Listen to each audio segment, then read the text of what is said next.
আমরা মুসলমান কিন্তু দুরুদ শরীফে জানি না। নামাজের মধ্যে যে দুরুদে ইব্রাহিম পড়া হয় এটাও জানি না। তাহলে চলুন দুরুদে ইব্রাহিম কাকে বলে এটা আমরা শুনে নেই এবং আমরা যারা পারি না এখান থেকে শিখে নিব। দুরুদ শরীফ আল্লাহুম্মা সাল্লি আলা মুহাম্মাদি ওয়া আলা আলি মুহাম্মাদ কামা সাল্লাইতা আলা ইব্রাহিম ওয়া আলা আলি ইব্রাহিম ইন্নাকা হামিদুম মাজিদ।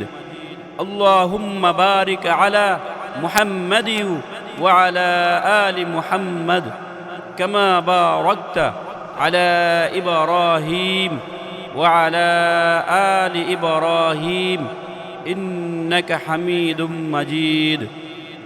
আমি আবার বলতেছি, আল্লাহুম্মা সাল্লি আলা মুহাম্মাদি ওয়া আলা আলি মুহাম্মাদ কামা সাল্লাইতা আলা ইব্রাহিম ওয়া আলা আলি ইব্রাহিম ইন্নাকা হামিদুম মাজিদ।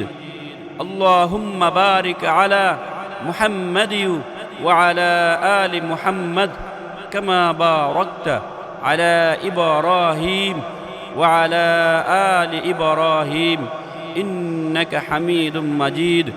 অনেকে আমরা ভুল করে থাকি, যেমন আল্লাহুম্মা সাল্লি আলা বললে কামা সাল্লাইতা, আর যদি আল্লাহুম্মা বারিক আলা বলি তাহলে আমরা পড়ব কামা বারাকতা। এই দুইটার মধ্যে আমরা অনেকে পেশ লাগাই দিই। সুতরাং এখান থেকে আমরা বুঝতে পারলাম, আশা করি আমরা আর পেশ লাগাবো।